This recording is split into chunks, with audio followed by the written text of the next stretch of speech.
মসজিদে নামাজ পড়তে হলে দিতে হচ্ছে ফিঙ্গারপ্রিন্ট বা ডিজিটাল হাজিরা। শুনতে অবাক লাগছে তাই না? হ্যাঁ, অবাক করার মতোই ঘটনা। নারায়ণগঞ্জের জিন্দা পার্ক জামে মসজিদে চালু হয়েছে এই অভিনব পদ্ধতি। এখানকার মুসল্লিরা নামাজে অংশ নিতে হলে প্রথমেই ফিঙ্গারপ্রিন্ট দিতে বাধ্য।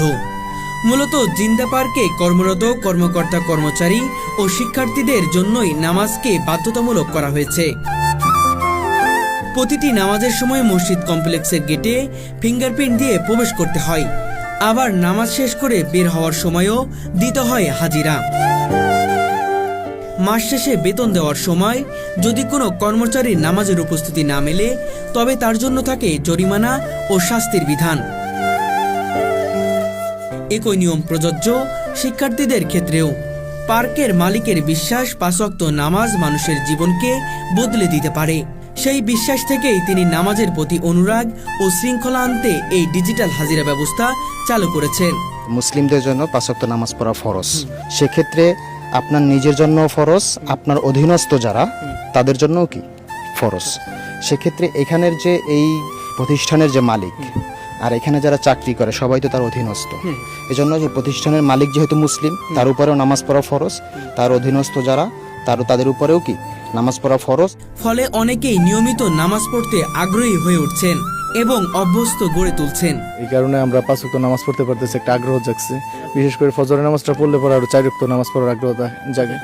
আমি এদিক সেদিক ঘুরে ফেরা করলো, রাত্রে 10টায় বাসায় গেল আমি এশারের নামাজ পড়ি। শুধু নিয়ম নয়, মসজিদের সৌন্দর্য দর্শনার্থীদের মুগ্ধ করে। ইট ও কাঠ দিয়ে নির্মিত এই মসজিদে প্রাকৃতিক আলোর ব্যবস্থা এমনভাবে রাখা হয়েছে যে অতিরিক্ত আলো প্রায় লাগেই না। ভেতরের কারুকাজ ও নকশা মসজিদকে করেছে অনন্য। পরিচ্ছন্ন পরিবেশ ও মনোমুগ্ধকর স্থাপত্যশৈলীর কারণে দেশ বিদেশের অনেক দর্শনার্থীরাও এখানে ভিড় জমান।